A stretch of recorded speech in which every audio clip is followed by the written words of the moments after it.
Donald Trump का second term finally start हो चुका है और उन्होंने अपने पहले इनॉग्रल स्पीच में कुछ ऐसी चीजों की बात की है जिसकी वजह से ग्लोबल स्टेबिलिटी में, ग्लोबल पॉलिटिक्स में एक मेजर चेंज की उम्मीद है। अमेरिका के रोल के चेंज की उम्मीद है, अमेरिका में डोमेस्टिक पॉलिटिक्स में चेंज की उम्मीद है। आज इस वीडियो के अंदर हम ये डिस्कस करने वाले हैं कि जो ट्रंप की नई पॉलिसीज जो ट्रंप इंप्लीमेंट करेंगे उनका इंपैक्ट अमेरिका पर कैसा होने वाला है और जो लॉन्ग स्टैंडिंग जो उसकी एक फॉरेन पॉलिसी रही है उसमें भी कुछ बदलाव देखने को मिलेंगे और उसकी डोमेस्टिक इंप्लीकेशंस क्या क्या देखने को मिल सकते हैं अगर हम अमेरिका के डोमेस्टिक स्फीयर की बात करें तो। हेलो एस्पिरेंट्स, मेरा नाम है सुमित त्यागी, वेलकम टू चहल एकेडमी। शुरू करते हैं इस वीडियो को। दिल्लीज डिलेमा, इसका मतलब ये जो ट्रंप का इनॉग्रेशन स्पीच था, ये जो ट्रंप का इनॉग्रल स्पीच था, इससे दिल्ली में क्या क्या डिलेमा देखने को मिल रहा है, दिल्ली की दिक्कतें बढ़ती हुई दिखेंगी। इसका मतलब इंडियन गवर्नमेंट को किस तरीके से प्रॉब्लम्स फेस करनी पड़ सकती हैं और उन्हें किन किन चीजों को ध्यान में रखना चाहिए जब वो आगे ट्रंप गवर्नमेंट के साथ डील करेंगे, जिसे हम ट्रंप की हार्ड बॉल पॉलिसीज बोल रहे हैं। Navigating Donald Trump's hard ball approach and changing global dynamics. जो ट्रंप के आने के बाद आपको मेजर चेंजेस ग्लोबल डायनामिक्स में देखने को मिलने वाले हैं। मीडिया में से कुछ इस तरीके से कवर किया गया है कि दिल्ली के पास एक नया चैलेंज आया है। अब तक आपको एक डेमोक्रेटिक लिबरल गवर्नमेंट देखने को मिल रही थी जो एंटी इमिग्रेशन पॉलिसीज पे फंक्शन नहीं करती थी, जो प्रोटेक्शनिज्म पे फंक्शन नहीं करती थी, लेकिन ट्रंप एकदम से दूसरे एंड पे बैठे हैं, कंजर्वेटिव अप्रोच पे बैठे हैं। तो अमेरिका में आपको सर्टेन चेंजेस देखने को मिलेंगे। वो जिस तरीके से इंटरेक्ट कर रहा है with rest of the world, वो एक मेजर चेंज देखने को मिलेगा और किस तरीके से ये चीज दिल्ली की दिक्कतें बढ़ा सकती है, अमेरिका की प्रॉब्लम बढ़ा सकती है, वो इस वीडियो में हम डिस्कस करने वाले हैं। Let's start with it. सबसे पहले ट्रंप ने अपना सेकंड इनॉग्रल स्पीच दे दिया है क्योंकि उनका ये सेकंड टर्म है। उन्होंने एक स्टेटमेंट दिया है कि revolution of the common sense, कि जितनी भी ये लिबरल आइडियोलॉजीज हैं या फिर जो 999 प्लस आपको जो सेक्सिस्ट जेंडर्स देखने को मिल रहे हैं आज की डेट में अमेरिका में, जो पैरासेक्सुअलिटी आ रही है, हिम मत बोलो, हर मत बोलो, दे बोलो, ट्रंप जो है एक कंजर्वेटिव आइडियोलॉजी वाले इंसान है, वो इस चीज पर बिलीव नहीं करते। इसी चीज को लेकर उन्होंने बोला है रिवॉल्यूशन ऑफ कॉमन सेंस। उनका ये भी स्टेटमेंट आ चुका है कि ट्रांसजेंडर्स किसी भी तरीके से वुमेन ओरिएंटेड स्पोर्ट्स के अंदर पार्टिसिपेट नहीं करेंगे, जो डायरेक्टली आपको इस स्टेटमेंट से या इस कोट से डायरेक्टली रिलेट होती हुई दिखती है बात। उसके अलावा उन्होंने डोमेस्टिक क्राइसिस को टैकल करने की बात की है, इमिग्रेशन की पॉलिसीज को ओवरऑल पूरी तरीके से चेंज करने की बात की है, ट्रेड पर्सपेक्टिव में बेटर प्रोटेक्शनिस्ट पॉलिसीज लाने की बात की है और एनर्जी में और या फिर क्लाइमेट कंट्रोल्स की जो बात है, तो क्लाइमेट चेंज उनके लिए एग्जिस्ट नहीं करता। डोनाल्ड ट्रंप के हिसाब से climate change is a hoax. ये जो ग्लोबल वार्मिंग चल रही है, ये सब जो चल रहा है, this is just a propaganda. Environment बिल्कुल ठीक है, एनवायरमेंट को कोई दिक्कत की बात नहीं है, तो भाड़ में गया environment, focus on economic growth, ये ट्रंप की आइडियोलॉजी है और उसी को वो कंटिन्यू करते हुए दिखने वाले हैं, जो दुनिया के लिए भी एक दिक्कत की बात है। क्योंकि जब दुनिया एक रेन्यूएबल एनर्जी की तरफ मूव करने की कोशिश कर रही है और जो आप वर्ल्ड लीडरशिप में एक ऐसा मेजर चेंज देखते हो, तो उसका एक रिपरकसिव इफेक्ट, जो उसके इंप्लीकेशंस होंगे, वो बाकी दुनिया में भी देखने को मिलेंगे। जहां एक तरफ Bharat common but differentiated responsibilities की बात करता है कि डेवलपिंग कंट्रीज और डेवलप्ड वर्ल्ड दोनों की रेस्पॉन्सिबिलिटी है क्लाइमेट चेंज को कंट्रोल करना, वहीं ट्रंप जो एक मेजर डेवलप्ड वर्ल्ड को रिप्रेजेंट करते हैं, उन्होंने पूरे हाथ ही झाड़ लिए हैं कि क्लाइमेट चेंज या क्लाइमेट कंट्रोल्स की तरफ वो फंक्शन करते हुए नहीं दिखेंगे। जो जितनी भी मेहनत की गई है आज तक क्लाइमेट चेंज एक्टिविस्ट द्वारा, उसको पूरी तरीके से मिट्टी में मिलाने का काम कर सकती है। उन्होंने ये भी प्लेज किया है कि यूएस की सोवरेनिटी को सेंटर में रखा जाएगा, इकोनॉमिक ग्रोथ पर मेजर फोकस किया जाएगा और साथ के साथ बॉर्डर सिक्योरिटी एक मेजर कंसर्न की तरह देखी जाएगी। उन्होंने ये भी बोला किसी भी तरीके से यूएस फॉरेन वॉर्स में इन्वॉल्व होना अवॉइड करेगा। इसको हम थोड़ा सा इंटरनेशनल पर्सपेक्टिव और फिलोसफिकल एंगल से भी देखेंगे, इंटरनेशनल रिलेशंस की थ्योरीज के हिसाब से भी देखेंगे। उन्होंने ये भी बोला कि गल्फ ऑफ मैक्सिको को अब गल्फ ऑफ अमेरिका रीनेम कर दिया जाएगा, जो उनकी रीजनल डोमिनेंस को भी असर्ट करने की कोशिश है। एक आगे बढ़ते हैं। अगर देखा जाए की एलिमेंट्स क्या क्या थे ट्रंप की इनॉग्रल स्पीच में, किन किन चीजों पर उन्होंने स्पेसिफिकली बातें की हैं, तो सबसे पहला आपको देखने को मिल रहा है इकोनॉमिक नेशनलिज्म। हमें पता है कि ट्रंप अपनी प्रोटेक्शनिस्ट अप्रोच के लिए जाने जाते हैं और ये कोई नई या शॉकिंग नहीं है या सरप्राइज नहीं होना चाहिए जब वो इकोनॉमिक नेशनलिज्म की बात करेंगे, एक प्रोटेक्शनिस्ट अप्रोच की बात करेंगे। तो उन्होंने यही बोला है कि वो इंपोर्ट्स को टैक्स करने पर एम्फेसाइज करने वाले हैं, जिससे डोमेस्टिक मैन्युफैक्चरिंग को एक मेजर बूस्ट मिल सके। मतलब अगर आप इंपोर्ट्स जो आ रहे हैं चाइना से, यूरोप से, इंडिया से, उनके ऊपर ज्यादा टैक्स लगाएंगे तो उनका जो डोमेस्टिक मार्केट के अंदर जो प्राइस है वो इंक्रीज होता हुआ दिखेगा, कॉम्पिटिटिवनेस कम होती हुई दिखेगी, जिससे जो डोमेस्टिक प्रोडक्ट्स हैं जो यूएस के अंदर मैन्युफैक्चर हो रहे हैं उनकी कॉम्पिटिटिवनेस बढ़ेगी और डोमेस्टिक मैन्युफैक्चरिंग इंडस्ट्री में भी एक बूस्ट देखने को मिलेगा। दूसरा, उन्होंने बोला है कि वो डायरेक्ट ट्रेड टैरिफ या ट्रेड वॉर में तो एंगेज नहीं होंगे, लेकिन उन्होंने प्रोटेक्शनिस्ट मेजर्स की तरफ भी इशारा किया है सॉरी, जैसी उम्मीद भी थी। दूसरी चीज जो हमेशा से ही उनकी पॉलिसी रही है, अमेरिकन फर्स्ट पॉलिसी, उसकी तरफ भी उन्होंने फोकस किया है और वो चाहते हैं कि जो ट्रेड डेफिसिट जितनी भी कंट्री के साथ चल रहे हैं, चाहे वो यूरोप के साथ हो, चाहे वो चाइना के साथ हो, चाहे वो इंडिया के साथ हो, उस पर उनका फोकस रहेगा और वो लोकल जॉब्स को भी बूस्ट करने की तरफ काम करने वाले हैं। मतलब वो डोमेस्टिक इकोनॉमिक ग्रोथ पे ज्यादा फोकस करेंगे rather than having a larger role in the global scenario. दूसरी चीज, यूएस की इकोनॉमिक सोवरेनिटी पर मेजरली आपको फोकस होता हुआ दिखेगा ट्रंप की 2.0 एडमिनिस्ट्रेशन के अंदर, और जो ग्लोबल ट्रेड एग्रीमेंट्स हैं, जहां जहां यूएस को नुकसान में देखा जा सकता है वहां उसको ट्रंप काउंटर करने की कोशिश करेंगे। मतलब ग्लोबली आपको यूएस की प्रोटेक्शनिस्ट पॉलिसी बढ़ती हुई दिखेगी। दूसरी चीज, एनवायरमेंटल डीरेगुलेशन, जो काफी दुख की बात ही और दुख की बात भी है, लेकिन सरप्राइजिंग नहीं है क्योंकि ट्रंप अपने स्टैंड को लेकर काफी क्लियर थे even in the first term कि फॉसिल फ्यूल का यूटिलाइजेशन बिल्कुल नहीं रोकूंगा, इकोनॉमिक ग्रोथ पर ज्यादा फोकस करूंगा, और ऐसा ही अभी भी उनके स्पीच में सुनने को मिला है। उन्होंने बोला है ये जो क्लाइमेट चेंज की पॉलिसीज जितनी भी अप्लाई की गई हैं यूएस के अंदर, इन सब को रिवर्स किया जाएगा। किसी भी तरीके से फॉसिल फ्यूल के यूज को कम करने की जगह उन्होंने बोला है मैं क्लाइमेट चेंज की पॉलिसीज पे फंक्शन नहीं करूंगा, I will majorly be focusing on economic growth. और उन्होंने बोला है कि एनवायरमेंटल रेगुलेशंस जो हैं ये अमेरिका की इकोनॉमिक ग्रोथ के लिए एक हर्डल है, इसलिए इनको हटाना जरूरी है। उन्होंने बोला है कि फॉसिल फ्यूल को प्रमोट किया जाएगा, उनके प्रोडक्शन को प्रमोट किया जाएगा, इंक्लूडिंग ऑयल ड्रिलिंग, मतलब coal, oil, natural gas, shale gas and इन जैसी चीजों को आपको यूटिलाइजेशन और ज्यादा बढ़ता हुआ दिखेगा। आसान भाषा में कार्बन एमिशन आपको और ज्यादा बढ़ता हुआ दिखेगा। ट्रंप तो अपने लाइफ के आखिरी दौर में चल रहे हैं, लेकिन आने वाली जनरेशन के लिए काफी हद तक ये जो डिसीजन रहने वाला है ये बहुत ज्यादा डिसएडवांटेजियस रहने वाला है। उन्होंने बोला है जो जितने भी ग्लोबल एनवायरमेंटल कंसर्न्स हैं इनसे दूर होकर मैं अमेरिका की इकोनॉमिक ग्रोथ पर मेजरली फोकस करने वाला हूं, क्लाइमेट चेंज के ऊपर मेरा फोकस नहीं रहेगा।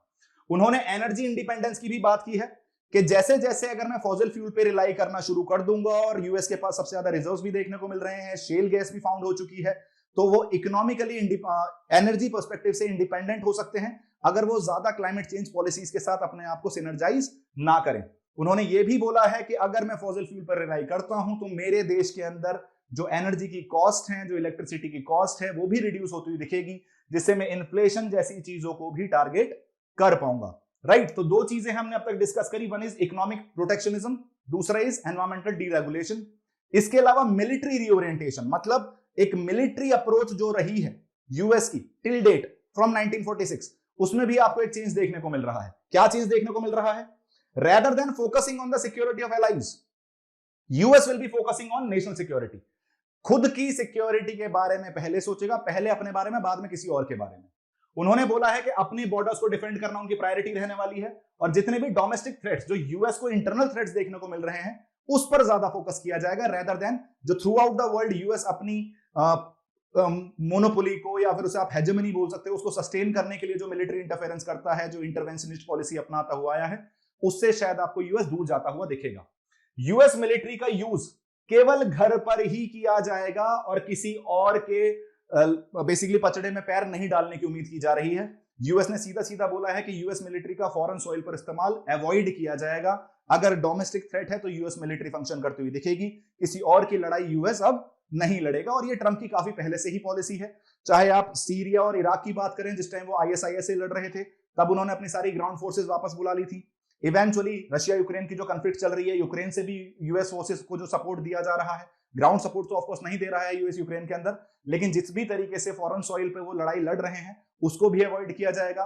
और अभी जो इजराइल हमास की जो सीज़फायर डील हुई है उसका भी लॉजिक कहीं ना कहीं यही बैठता है कि ट्रंप नहीं चाहते कि यूएस की मिलिट्री इजराइल की लड़ाई लड़े। ट्रंप चाहते हैं कि वो अपने डोमेस्टिक थ्रेट्स को पहले टैकल करें, बाद में किसी और के थ्रेट्स के ऊपर फोकस करें। ये कहीं ना कहीं दिखाता है कि यूएस अपनी इंटरवेंशनिस्ट पॉलिसी से हटकर आइसोलेशनिस्ट पॉलिसी की तरफ जा रहा है। इसमें एक थ्योरेटिकल एंगल भी है जो भी मैं डिस्कस करने वाला हूं।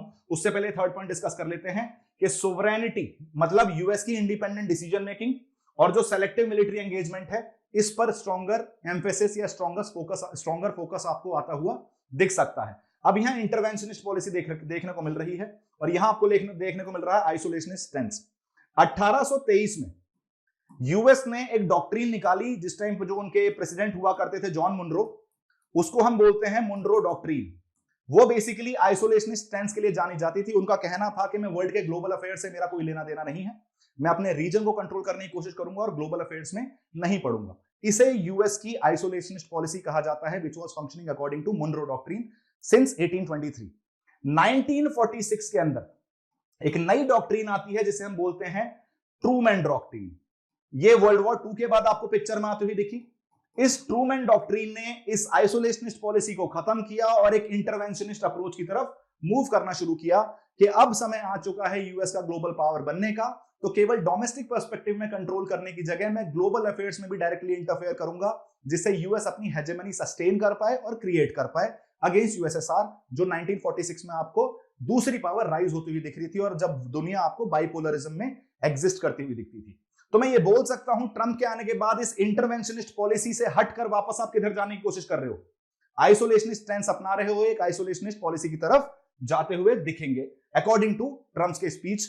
वैसे जो सिचुएशन आती जाएंगी उस पर भी डिपेंड करेगा, लेकिन लार्जर पर्सपेक्टिव में आप यही समझ सकते हो।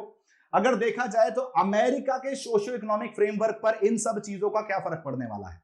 ये जो नई पॉलिसीज ट्रंप अपनाने की कोशिश कर रहे हैं, इसका डायरेक्ट इंपैक्ट अमेरिका की डोमेस्टिक स्फीयर में किस तरीके से देखने को मिलेगा?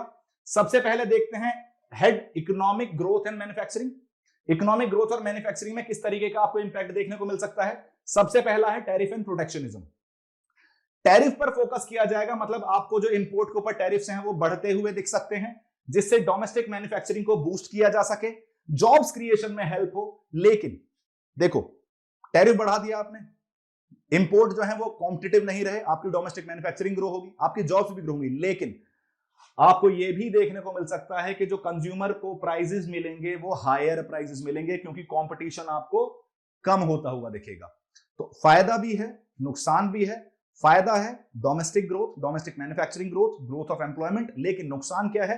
कंज्यूमर को जो चीजें मिल रही हैं वो इन्फ्लेटेड मिलेंगी, क्योंकि डोमेस्टिक मैन्युफैक्चरर्स के सामने आपको एक मेजर कंपटीशन देखने को नहीं मिलेगा। और ओपन मार्केट में हमेशा कंपटीशन इज द की, जो कंज्यूमर के लिए हमेशा फायदे में काम करता है। इससे आपको कंपटीशन भी कम होता हुआ दिख सकता है। दूसरा है डीरेगुलेशन। उन्होंने बोला है एनवायरमेंटल रेगुलेशंस पे ज्यादा फोकस नहीं किया जाएगा और सीधे इकोनॉमिक ग्रोथ पर वो फोकस करेंगे। फॉसिल फ्यूल इंडस्ट्री को वो बूस्ट करने की कोशिश करेंगे, लेकिन फायदा तो ये है कि आप इंडिपेंडेंट बन जा रहे हो एनर्जी पर्सपेक्टिव में, लेकिन नुकसान क्या होने वाला है? जो ट्रांजिशन है रेन्यूएबल एनर्जी की तरफ, वो आप कहीं ना कहीं बैक सीट पे डाल रहे हो।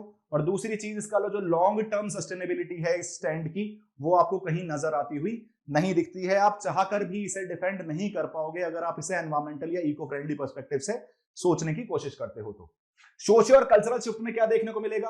कल्चर में कंजर्वेटिविज्म आपको बढ़ता हुआ दिख सकता है। कैसे दिख सकता है? इन्होंने प्रोग्रेसिव पॉलिसीज को पूरी तरीके से रिजेक्ट कर दिया है, जो रेस और जेंडर पर्सपेक्टिव पे चल रही हैं। आसान भाषा में जो एलजीबीटीक्यू कम्युनिटी, या इसमें प्लस भी जोड़ सकते हैं आप, एलजीबीटीक्यू प्लस कम्युनिटी की जो राइट्स हैं उनको, उनके बारे में ट्रंप का सीधा सीधा कोई लेना देना नहीं है। ट्रंप और इलॉन मस्क जैसे जो लोग उनके एडमिनिस्ट्रेशन में काम कर रहे हैं, उनके हिसाब से ये जो होमोसेक्सुअलिटी है इट्स अ मेंटल इलनेस। तो कहीं ना कहीं एक्सक्लूसिविस्ट पॉलिसी अपना रहे हैं, और जो इनकी प्रोग्रेसिव पॉलिसी को पूरी तरीके से इन्होंने रिजेक्ट किया है, ये कहीं ना कहीं कंजर्वेटिव वैल्यूज को तो सपोर्ट करती हुई दिखेगी। जो कंजर्वेटिव्स हैं यूएस के अंदर, वो तो इस चीज को सपोर्ट करेंगे, लेकिन सोसाइटल डिविजन्स आपको इसकी वजह से बढ़ते हुए दिख सकते हैं। रेसिज्म आपको बढ़ता हुआ दिख सकता है। जो होमोसेक्सुअल्स के अगेंस्ट आपको एट्रोसिटीज या एक्सप्लॉयटेशन देखने को मिलता है उनका, वो भी आपको बढ़ता हुआ दिख सकता है। दूसरा इशू है सोशो कल्चरल पर्सपेक्टिव में इमिग्रेशन पॉलिसीज। इमिग्रेशन पॉलिसीज को वो स्ट्रिक्टर इमिग्रेशन पॉलिसीज लाना चाहते हैं, स्ट्रिक्टर इमिग्रेशन कंट्रोल लाना चाहते हैं, जिसकी वजह से फायदा क्या है? लेबर शॉर्टेजेस तो नुकसान है, डोमेस्टिक लेबर्स को ज्यादा जॉब अपॉर्चुनिटीज मिलने के चांसेस हैं। जो यूएस में लोग रह रहे हैं उनके पास जॉब अपॉर्चुनिटीज बढ़ती हुई दिखेंगी, लेकिन क्या यूएस के लोग इतने कैपेबल हैं कि अपनी खुद की रिलाय करके, अपने ऊपर खुद रिलाय करके वो अपनी इकोनॉमी को रन कर सकें? नहीं। US is known as land of fugitives. जितने भी यूरोपियंस यूरोप में आज की डेट में यूएस में बैठे हुए दिख रहे हैं, वो खुद फ्यूजिटिव्स हैं, वो खुद यूरोप से गए थे वहां, राइट? नेटिव इंडियंस को तो पूरी तरीके से खत्म ही कर दिया है, जिन्हें आप नेटिव अमेरिकन बोलते हो। Stricter immigration policies eventually domestic perspective से शायद कुछ शॉर्ट टर्म में फायदा करती हुई दिख जाए, लेकिन वो लेबर शॉर्टेजेस में भी रिजल्ट करेगी, specially in sectors like agriculture and construction. दूसरी चीज, वो इकोनॉमिक स्टेबिलिटी को भी पोटेंशियली डिस्टेबलाइज कर सकती है। ट्रंप को यह समझने की जरूरत है कि इमिग्रेशन को डेफिनेटली कंट्रोल करना है, इलीगल इमिग्रेशन को डेफिनेटली कंट्रोल करना है, लेकिन there is a difference between immigration and economic mobility. Economic mobility आपको भी सपोर्ट कर रही है। आज की रेट में जो majority of the Indian diaspora आपको यूएस के अंदर देखने को मिल रहा है, वो स्टेम फील्ड के अंदर साइंस, टेक्नोलॉजी, इंजीनियरिंग, मैथमेटिक्स में आपको काफी ज्यादा इन्वॉल्व दिखता है। और आज की डेट में सबसे ज्यादा वेल टू डू कम्युनिटी भी कौन सी है? इंडियंस ही हैं। सबसे कम क्राइम रेट किसके अगेंस्ट है? वो बेसिकली जो क्राइम्स में इन्वॉल्व आपको दिखती है कम्युनिटी, वो सबसे कम भी इंडियन ही है। तो ऐसा नहीं है कि माइग्रेंट्स आपके नुकसान ही पहुंचा रहे हैं, वो आपको इकोनॉमिकली सस्टेन करने में भी हेल्प कर रहे हैं। और अगर आप स्ट्रॉन्गर और स्ट्रिक्टर इमिग्रेशन पॉलिसीज अपनाते हैं तो ये आ बैल मुझे मार वाली बात है, अपने पैर पे कुल्हाड़ी मारने वाली बात है। आपको डिफरेंशिएट करने की जरूरत है कि what is immigration and what is economic mobility, otherwise it will be a suicide. Next, inflation and economic stability. इनका यह कहना है कि अगर मैं एनर्जी इंडिपेंडेंट बन जाता हूं, अगर मैं फॉसिल फ्यूल पर रिलाई करता हूं, तो मेरा जो एनर्जी प्रोडक्शन है वो लोअर एनर्जी कॉस्ट पर पहुंच जाएगा। साथ के साथ जो इन्फ्लेशन है एनर्जी कॉस्ट में वो रिड्यूस होता हुआ दिखेगा, लोगों को सस्ती बिजली मिलती हुई दिखेगी। लेकिन सवाल है लॉन्ग टर्म सस्टेनेबिलिटी का। अगले 3-4 साल में तो आपको फायदा दिखेगा, लेकिन जो लॉन्ग टर्म क्लाइमेट चेंज के ऊपर जो इंपैक्ट होने वाला है, जो लॉन्ग टर्म सस्टेनेबल डेवलपमेंट की जब हम बात करते हैं, उसको तो आपने चूल्हे में डाल दिया, उसके बारे में तो आप नहीं सोच रहे हो। तो लॉन्ग टर्म सस्टेनेबिलिटी इस पॉलिसी का एक इशू रहने वाला है। एनवायरमेंटल डीरेगुलेट करने के बाद आप लॉन्ग टर्म इकोनॉमिक वोलेटिलिटी को आप बेसिकली इनवाइट कर रहे हो। साथ के साथ जो एनवायरमेंटल डैमेज आप करोगे, उसकी वजह से रिकवरी कॉस्ट भी काफी ज्यादा बढ़ती हुई दिखेंगी। तो ये प्रॉब्लम जो बेसिकली जो पॉलिसीज हैं, ये सॉल्यूशन कम कर रही है, प्रॉब्लम ज्यादा क्रिएट कर रही है। दूसरी चीज, wealth distribution and inequality. Sorry, इनका कहना है कि जो वेल्दियर इंडिविजुअल्स हैं और जो बिजनेसेस हैं, उनके ऊपर टैक्सेस कम लगाए जाएंगे। आसान भाषा में ये प्योरली लिबरल पॉलिसी है। जनरली जो आपको प्रोग्रेसिव टैक्सेशन देखने को मिलता है कि जो अमीर है उनसे ज्यादा टैक्सेशन लिया जाएगा। ये रीडिस्ट्रीब्यूटिव जस्टिस का एक एग्जांपल है, एक सोशलिस्टिक मेजर है। लेकिन यूएस अपनी लिबरल पॉलिसीज के लिए जाना जाता है, although Trump is conservative culturally, लेकिन अगर आप उसे इकोनॉमिक एस्पेक्ट से देखेंगे तो वो काफी लिबरल पॉलिसीज अपना रहे हैं, प्रो मार्केट पॉलिसीज अपना रहे हैं रेदर देन प्रो पीपल। तो इन्होंने बोला है कि बिजनेसेस और हाई नेटवर्थ इंडिविजुअल से टैक्सेशन कम लिया जाएगा। नुकसान क्या है? नुकसान यह है कि ये ग्रोथ तो बढ़ाएगा, लेकिन देश के अंदर इनइक्वालिटी आपको बढ़ती हुई दिखेगी और जो वेल्थ गैप है वो भी आपको इंक्रीज होता हुआ दिखेगा। जो कंसंट्रेशन ऑफ वेल्थ है वो आपको कुछ ही हाथों में देखने को मिलेगी, जिससे हर कंट्री दूर भागने की कोशिश करती है। इस वेल्थ को इक्वल डिस्ट्रीब्यूशन हो या इक्विटेबल डिस्ट्रीब्यूशन हो, सबका ये लॉजिक रहता है, लेकिन ये पॉलिसी उस फेवर में काम करती हुई नहीं दिख रही है। इसके अलावा अमेरिका के ग्लोबल रोल में क्या देखने को इंपैक्ट मिल रहा है? सबसे पहली चीज, रिट्रीट फ्रॉम ग्लोबलिज्म। जब आप एक प्रोटेक्शनिस्ट पॉलिसी अपनाओगे, अपनी मिलिट्री को ग्लोबल अफेयर्स में एंगेज नहीं करोगे, क्लाइमेट कंट्रोल जैसी चीजों में आप एसोसिएट करने की कोशिश कर नहीं रहे हो, तो आप कहीं ना कहीं ये शोकेस कर रहे हो कि जी ग्लोबल मैटर्स पीछे हट गए, प्रायोरिटी किसको दी जाएगी? डोमेस्टिक मैटर्स को दी जाएगी। तो domestic concerns are prior to global concerns, जो दिखाता है कि यूएस आज की डेट में आइसोलेशनिस्ट पॉलिसी की तरफ जा रहा है। जैसा मैंने आपको बताया था, मुनरो डॉक्ट्रिन को वापस फॉलो करने की तरफ जा रहा है। उन्होंने डोमेस्टिक प्रायोरिटीज को फोकस करने की बात की है, नेशनलिस्ट पॉलिसीज अपनाई है, इंटरनेशनल इन्वॉल्वमेंट जो है उसमें थोड़ा सा कम करने की बात की है खुद को, जिससे अमेरिका का जो इन्फ्लुएंस है ग्लोबल गवर्नेंस में या जो उसकी सॉफ्ट पावर है वो भी आपको रिड्यूस होती हुई दिख सकती है। ये जो आइसोलेशनिस्ट पॉलिसी है, ये ट्रंप का यूनिलेटरल एक्शन है। फॉर एग्जांपल, वो ट्रेड टैरिफ्स लगा रहे हैं दूसरों के ऊपर, उससे आपको जो एलाइज हैं, जो एडवर्सरीज हैं, दोनों को ही नुकसान देखने को मिलेगा। उनकी जो एनर्जी पॉलिसीज हैं वो रेस्ट ऑफ द वर्ल्ड के साथ आपको अलाइन होती हुई नहीं दिखती हैं। साथ के साथ ये सारी पॉलिसीज यूएस को मल्टीलेटरल पार्टनरशिप से आइसोलेट कर सकती हैं और उनके जो ट्रेडिशनल एलाइज हैं, चाहे वो जापान हो, चाहे वो ऑस्ट्रेलिया हो, चाहे वो ईयू हो, इनसे उनके रिलेशंस आपको खराब होते हुए या फिर बिटर होते हुए दिख सकते हैं। स्ट्रेटेजिक एंगेजमेंट, उन्होंने बोला है कि वो लिमिटेड मिलिट्री इंटरवेंशंस पे रिलाई करेंगे, यूएस की फोर्सेस किसी और की लड़ाई जाके नहीं लड़ेंगी। तो ट्रंप का फोकस जो है फॉरेन वॉर्स को अवॉइड करना और अपने डोमेस्टिक डिफेंस को प्रायोरिटाइज करना। जो अमेरिका की ग्लोबल मिलिट्री प्रेजेंस है ना, ये कम हो सकती है इसकी वजह से। और इसकी वजह से जो एडवर्सरीज हैं जैसे चाइना और रशिया, अब देखो अगर आप हट रहे हो तो आपने एक वैक्यूम क्रिएट किया, उस वैक्यूम को भरने के लिए ऑलरेडी रशिया और चाइना जैसी कंट्रीज बैठी हैं। इसी वजह से 2001 में जॉन मायरशैमर ने जब एक स्ट्रक्चरल रियलिज्म की थ्योरी दी थी, जिसे हम बोलते हैं ऑफेंसिव रियलिज्म, तो उनका यह कहना था कि यूएस के लिए इंटरवीन करना इनटू द ग्लोबल अफेयर्स ये वांट नहीं है, ये नीड है, क्योंकि अगर वो ऐसा नहीं करेंगे तो कोई और आके उस वैक्यूम को फिल कर देगा और जो यूएस की हेजेमनी है, यूएस का डोमिनेंस आपको देखने को मिलता है ग्लोबल अफेयर्स में, वो काफी हद तक रिड्यूस होता हुआ दिख सकता है। साथ के साथ एक पीस मेकर रोल की तरफ जाने की कोशिश कर रहे हैं ट्रंप। उनका कहना है कि मिलिट्री एंगेजमेंट्स की जगह या मिलिट्री इंटरवेंशन की जगह ट्रंप अपने आप को एक पीस मेकर स्टैंड की तरह मानते हैं कि अगर कहीं लड़ाई चल रही है तो वहां नेगोशिएटिंग टेबल पर पार्टीज को लाया जाए, उन्हें बैठाया जाए और वॉर खत्म करने की बात की जाए, क्योंकि जब तक वॉर है तब तक बिजनेस नहीं है। वैसे यूएस के ऊपर ये चीज अप्लाई नहीं होती, जहां वॉर है वहां यूएस है, जहां वॉर है वहां यूएस मेड वेपन्स हैं, जहां वॉर है वहां यूएस का फायदा है। और इस वजह से ट्रंप की ये पॉलिसीज कहीं ना कहीं यूएस के अर्स्टवाइल स्टैंड जो है उनसे थोड़ी सी अलग दिखती है, जो पिछले 70-80 सालों से आपको देखने को मिल रहे हैं। इकोनॉमिक डिप्लोमेसी, अगर हम इकोनॉमिक पर्सपेक्टिव से ग्लोबल रोल में देखें तो ट्रंप का जो प्रोटेक्शनिज्म और जो टैरिफ पॉलिसी रहने वाली है, उसकी वजह से आपको यह देखने को मिलेगा कि उसके ट्रेड रिलेशंस जो हैं वो काफी हद तक डिसरप्ट होते हुए दिख सकते हैं, बोथ एलाइज के साथ एज वेल एज एडवर्सरीज के साथ, और जिसकी वजह से आपको ट्रेड वॉर्स भी स्टार्ट होती हुई दिख सकती हैं, जो लास्ट टाइम भी हुई थी। यूरोप के ऊपर, जापान के ऊपर, इंडिया के ऊपर उन्होंने एल्यूमिनियम और स्टील के ऊपर टैरिफ्स बढ़ा दिए थे, जिसके रिटेलिएशन में इन सारी कंट्रीज ने भी यूएस इंपोर्ट्स के ऊपर टैरिफ बढ़ा दिए थे। इसे ही हम ट्रेड वॉर कहते हैं और वापस ऐसा ही कुछ आपको होता हुआ दिख सकता है। ग्लोबल इन्फ्लुएंस जो है, जब जितना ज्यादा प्रोटेक्शनिस्ट होता जाओगे उतना ज्यादा आप अपने आप को आइसोलेट कर रहे हो वर्ल्ड ऑर्डर से। इकोनॉमिक पर्सपेक्टिव, जो इकोनॉमिक रिलायबिलिटी है, जो इकोनॉमिक कनेक्टिविटी है, जिसे हम ग्लोबलाइज्ड वर्ल्ड बोलते हैं, उससे आप अपने आप को दूर करते जाओगे तो जो यूएस की जो अब तक की लीडरशिप रोल यूएस ने निभाया है economically, dollar is the most strongest currency, dollar is the most used currency in the world. तो बेसिकली जो आप इकोनॉमिकली पूरी दुनिया के साथ एंगेज दिखते थे, जो एक मेजर इकोनॉमिक पावर दिखते थे, आपकी इस एबिलिटी को भी काफी हद तक अंडरमाइन होते हुए देखा जाएगा इंटरनेशनल ट्रेड के अंदर। और साथ के साथ जो आपके डिप्लोमेटिक एफर्ट्स थे सॉरी, वो जो आपके डिप्लोमेटिक एफर्ट्स थे वो आपको इसलिए मिल रहे थे क्योंकि आपकी इकोनॉमी की वजह से आपकी बार्गेनिंग कैपेसिटी ज्यादा थी, आपके इकोनॉमिक एंगेजमेंट की वजह से आपकी बार्गेनिंग कैपेसिटी ज्यादा थी, वो भी आपको कम होती हुई दिखेगी। लीडरशिप इन इनोवेशन, ये एक पॉजिटिव पॉइंट है। क्यों? ट्रंप का ऐसा कहना है कि जो उनका कमिटमेंट है सीधा सीधा कि वो स्पेस एक्सप्लोरेशन प्रोजेक्ट्स के ऊपर वापस फोकस करने वाले हैं, स्पेशली जो मार्स को लेकर प्रोजेक्ट्स रहने वाले हैं, या जो अमेरिका की टेक्नोलॉजिकल लीडरशिप है स्पेस एक्सप्लोरेशन पे, उसे वो सस्टेन करने की कोशिश करेंगे। मतलब मेजोरिटी ऑफ द खर्चा, मेजोरिटी ऑफ द जो बजट है आपका स्पेस बजट, वो आपको बढ़ता हुआ दिख सकता है और अमेरिका वापस से एक मेजर रोल प्ले कर सकता है जो हम स्पेस लीडरशिप की बात करते हैं।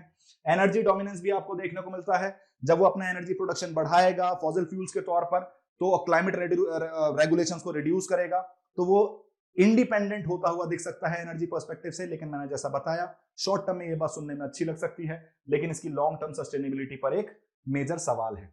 तो कंक्लूड अगर मैं इसे करूं तो सबसे पहले आप देखोगे जो ट्रंप की प्रपोज्ड पॉलिसीज हैं, अगर इसका निष्कर्ष निकाला जाए तो वो एक शिफ्ट दिखाती हैं कि वो कैसे आइसोलेशनिस्ट और प्रोटेक्शनिस्ट पॉलिसी की तरफ जा रहे हैं। आइसोलेशनिस्ट और प्रोटेक्शनिस्ट अमेरिका की तरफ बढ़ रहे हैं, जिसकी वजह से उनका इन्फ्लुएंस जो है ग्लोबल गवर्नेंस और डिप्लोमेटिक रिलेशंस में वो रिड्यूस होता हुआ दिख सकता है।